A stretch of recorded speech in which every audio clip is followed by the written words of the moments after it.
എല്ലാവർക്കും എൻ്റെ ഹൃദയം നിറഞ്ഞ തിരുവോണ ആശംസകൾ. അങ്ങനെ തിരുവോണ നാളിൽ രാവിലെ ഞങ്ങൾ അട ഉണ്ടാക്കുകയാണ്. അടയും പിന്നെ അതുപോലെ തന്നെ പഴം നുറുക്കും നേദിക്കണം രാവിലെ.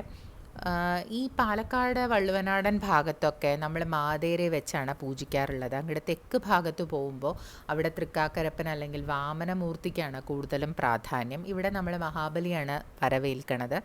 അപ്പോൾ അമ്മ നന്നായിട്ട് അണിഞ്ഞിട്ട് പിന്നെ അച്ഛൻ പണ്ട് ചെയ്ത പൂജകളൊക്കെ കുറേ ഓർമ്മയുള്ളത് കൊണ്ട് എനിക്ക് പിന്നെ ആ ഒരു പാരമ്പര്യം കാത്തു സൂക്ഷിക്കണം എന്നൊരു നിർബന്ധവുമുണ്ട്. ഇനിയിപ്പോൾ വരുന്ന ജനറേഷനിൽ അതൊക്കെ ചെയ്യുമെന്നൊന്നും നമുക്കറിയില്ല. പക്ഷെ എന്നാലും അച്ഛൻ ഇതൊക്കെ ഒരു ആഗ്രഹമല്ലേ. അപ്പോൾ അച്ഛൻ ഇരിക്കുമ്പോൾ നമുക്ക് ചെയ്യാൻ പറ്റാവുന്ന കാര്യങ്ങളൊക്കെ ചെയ്യുക. കാരണം അച്ഛൻ ഇപ്പോൾ ഒട്ടും പറ്റില്ല ഒന്നും ചെയ്യാൻ. അച്ഛൻ ന്യൂറോ ഇഷ്യൂസാണ്, കൈയൊന്നും അനങ്ങില്ല. അപ്പോൾ പറ്റാവുന്ന കാര്യങ്ങളൊക്കെ ചെയ്യുക എന്നുള്ള രീതിയിൽ എനിക്കറിയാവുന്ന തരത്തിലെല്ലാം ഞാൻ പൂജ ചെയ്തു.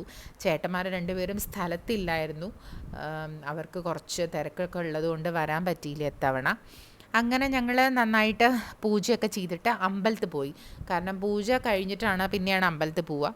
അപ്പോൾ അമ്പലത്തിലൊക്കെ പോയി വന്നിട്ട് പിന്നെ അച്ഛനെ ഒന്ന് അവിടെ മറുത്ത് കൊണ്ടേ ഇരുത്തി. ജസ്റ്റ് അച്ഛന് ഒട്ടും പറ്റില്ല, കാരണം ഇരിക്കാൻ പോലും പറ്റില്ല. എന്നാലും അച്ഛനെ ഹെൽപ്പ് ചെയ്യാൻ ആളുണ്ടായിരുന്നു. അപ്പോൾ അവർ കൊണ്ടേ ഇരുത്തി. പിന്നെ അമ്മ അച്ഛനെ ചന്ദനമൊക്കെ തൊടിയിപ്പിച്ചു. അങ്ങനെ അച്ഛനെ ഒന്ന് മറുത്ത് ഇതൊക്കെ ഒന്ന് കാണിച്ചു കൊടുത്തു.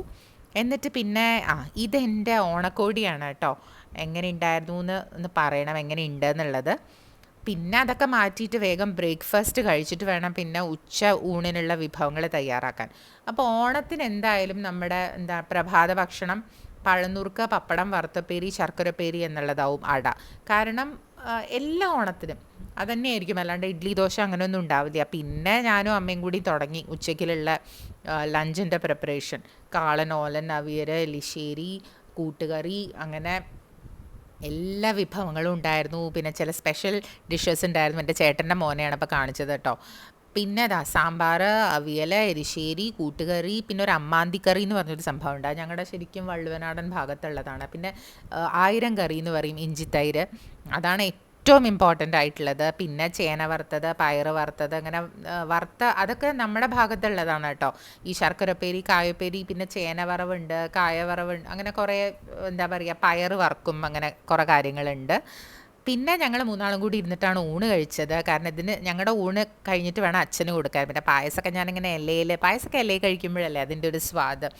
പിന്നെ അത് അച്ഛന് ഊണ് കൊടുക്കുകയാണ്. അപ്പം അച്ഛൻ എന്തൊക്കെയോ അമ്മയോട് പറയും, അങ്ങനെയല്ല വേണ്ട, അങ്ങനെയാണ് വേണ്ട എന്നൊക്കെ പറഞ്ഞിട്ട് കൊച്ചു കുട്ടികളെ പോലെ. പിന്നെ അച്ഛന് ഊണൊക്കെ കൊടുത്ത് അങ്ങനെ ഞങ്ങൾ ഓണം അടിപൊളിയായിട്ട് ആഘോഷിച്ചു. അപ്പോൾ ഇതിൻ്റെ ഒരു ലോങ് വീഡിയോ ആയിട്ട് വേഗം കാണാം.